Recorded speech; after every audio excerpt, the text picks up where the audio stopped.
Hello again, fellow AGD coders. Welcome to another video. And today it's just a quick one, a little idea I had that I thought would be a nice feature. And basically what this small routine does is causes all objects in the game to go through a color cycle. So you see this in a lot of classic Spectrum games. Certain objects, if you want to draw the attention of the player to a particular object, it will be sort of glowing different colors, and you'll know that that's something that you have to go and collect. So yeah, it's a pretty straightforward bit of code. I've created a small demonstration here. So as you can see, I've got one object here which is in room 0, and I've got a second object here which is in room 1, and I've placed that on the screen there. As you can see, you place the object on the screen and it will glow like that. And if I move it to another position here and do the same thing, you'll see, yep, the effect, basically it knows where the object is, basically.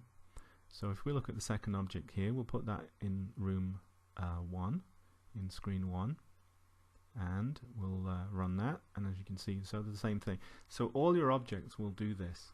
So if you've got a game where you're running around and collecting objects and you want it to be a little more obvious, sometimes it isn't obvious that you've got an object that needs to be picked up if it's just purely sort of white, then this is a nice little trick. And all you have to do is to run it, once the assembly is loaded, is just run one simple ASM call in the main loop. So basically that loop will run every cycle, and it will affect all the objects in the game. Okay, so let's move over and have a look at the code. As you can see, we've got three variables here, which is the current screen, the line and the column. We've then got the object pointer and the object count, so we know how many objects there are in the game, because obviously that's going to determine our loop. We've then got a routine called GA_add, and that determines the attribute of a particular line and column. And in this case we're going to org at 31704, which is my default setting. Change this in the code if you want to put it somewhere else. So the first thing we do then is we load the number of objects, store that in B. That will tell us how many objects to loop and check, and then we'll look at the location of the object pointer and we'll add 32. Now objects are basically 38 bytes in total. The first 32 are the pixel data, the next 3 are the object start room and X and Y.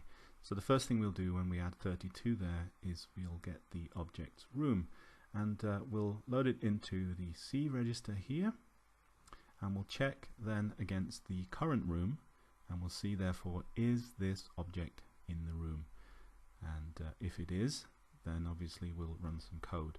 But if it isn't, we'll basically go to here, skip the object, add 38, because each object is 38 bytes, as I said, and then it'll continue.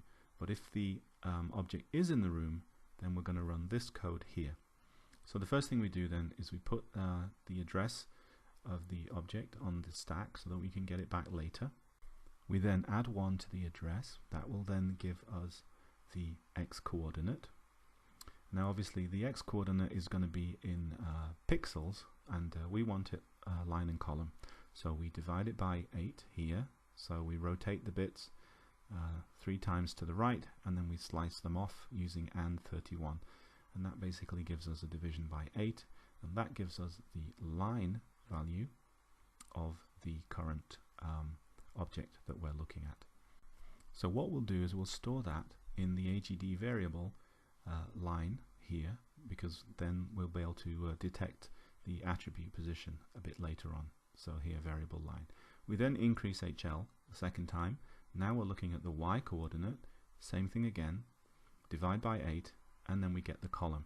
Once we've got the line and the column, we're going to run this routine GA_add.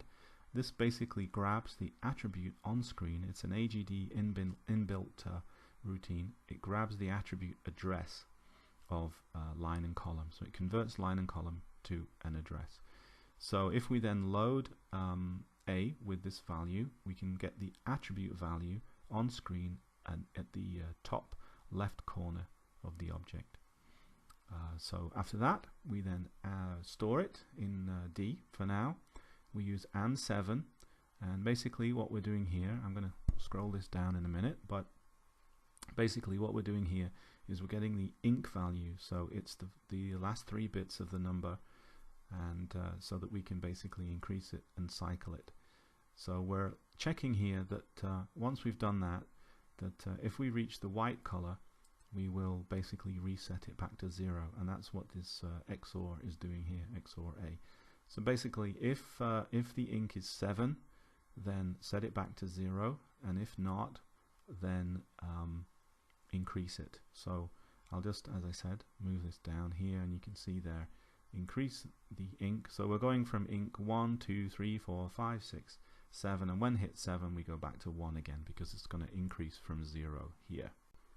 And once we know the new inc, we basically load the original attribute, slice off the inc part, and add the 2 numbers together, and that will basically give us a new attribute value, which we then load into the attribute address. And then we repeat it for all 4 squares. So we then increase HL, so that will be the top right corner. Then we'll add 32, and that will be the bottom right corner. And then finally we'll decrease HL one more time, and that will be the bottom left corner of the object.